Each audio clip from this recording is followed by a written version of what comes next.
అనుకుంటే అవుతుంది అన్నారు. మీరు ఏదైతే అన్నారో ఇదే మన కథ సార్. పెద్దిగడు ఏది వదలడండి. పెద్దిగడు పట్టుకుంటే అంటే చిన్న చిన్న ఇన్సిడెంట్లకే ఈ జనరేషన్ అంతాని అది కాదు ఇది అవుతులేదు అని కొద్ది ప్యానిక్ అయిపోయి రకరకాల డెసిషన్ తీసుకున్నారు కదా సార్. అలాంటి సిచ్యువేషన్లో పెద్ది చాలా ఇన్స్పిరేషనల్ క్యారెక్టర్ సార్. పెద్దిగడు అందరికీ హృదయంలో ఉండిపోతారు sir.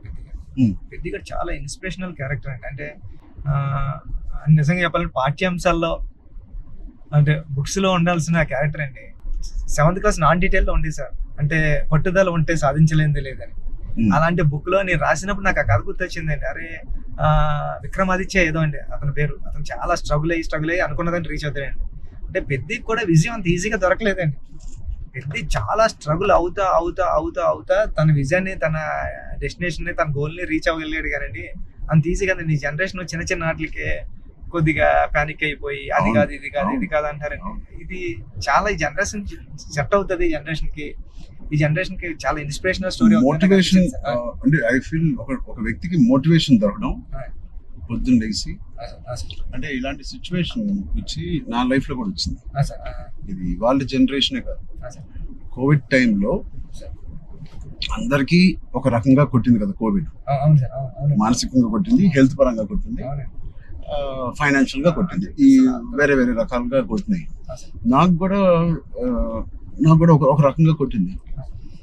And it was very low phase అవన్నీ అను, కానీ ఇట్ ఈస్ అంత స్ట్రాంగ్ వర్డ్స్ నేను వాడట్లేదు. కానీ ఒక కన్ఫ్యూజ్డ్ స్టేట్ లో ఉండేవాళ్ళం. అంటే అప్పటికి ఆర్ఆర్ఆర్ మధ్యలో మీకు కూడా సార్, నాకు కూడా ఆర్ఆర్ఆర్ 30-40% అయిన తర్వాత ఆ బ్రేక్ పడింది. అయితే 50% తర్వాత ఆ బ్రేక్ పడింది.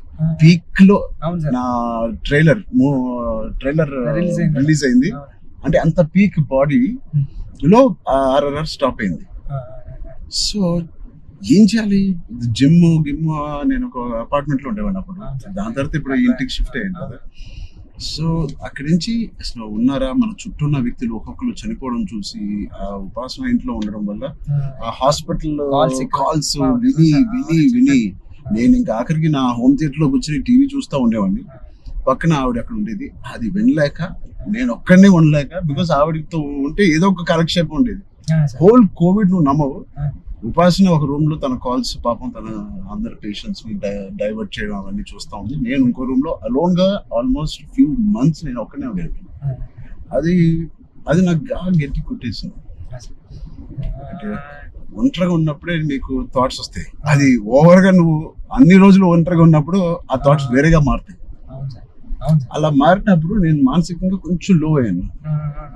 ఆ టైంలో నాకు తెలిసి తిరిగి కోవిడ్ రీఓపెన్ అవుతున్నప్పుడు ఏవో చాలా ఇష్యూస్ ఉన్నప్పుడు నాకు రాజమౌళి గారు నీకు ఫోన్ చేశాను.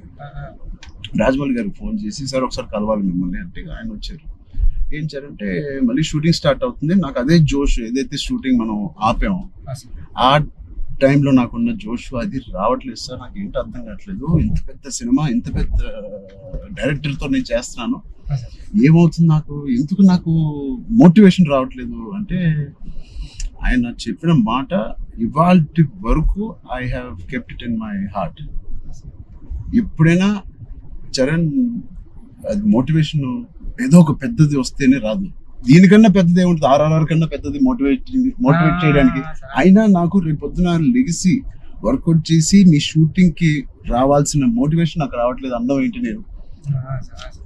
సో చరణ్ అలా కాదు, షూటింగ్ కి ఇంకా 20 days టైం ఉంది. ఇంకో 20 days లో లాక్డౌన్ ఓపెన్ చేస్తున్నారు, ఫస్ట్ లాక్డౌన్.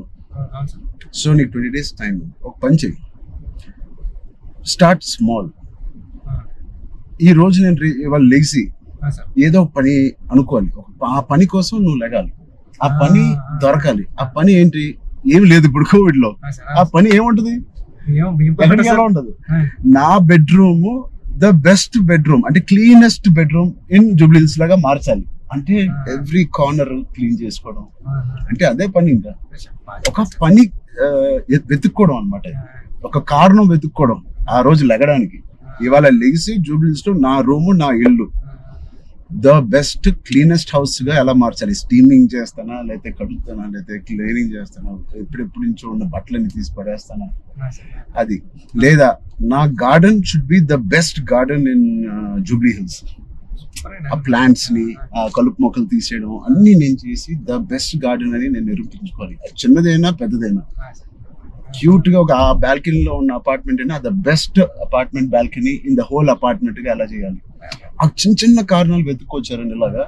లేకపోతే నువ్వు బిల్డ్ చేసే నీ నీ ఫామ్ హౌస్ ఏదైతే ఉందో ఆ best farm house with all your horses అన్నిటితో నువ్వు చెయ్యి, దాని మీద దృష్టి పెట్టు. సో నువ్వు పొద్దున్న లెగిసి ఓకే నేను కన్స్ట్రక్షన్ వాళ్ళతో మాట్లాడి ఫామ్ హౌస్కి వెళ్ళి ఏదో ఒక పని పెట్టుకోవాలి, మనం ఒక మోటివేషన్ పెట్టుకోవాలి మన లైఫ్ లో.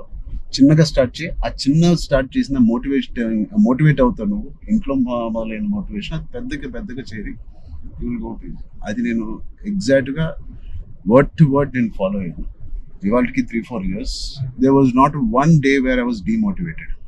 సో పెద్ది గారిది coming to the point, Peddi also is like that. ఏంటి అవకాశాలు అనేది ఎత్తుకుంటా ఉంటాడు లైఫ్ లో. అవును, చిన్నగా పట్టుకుని వెళ్ళాడు.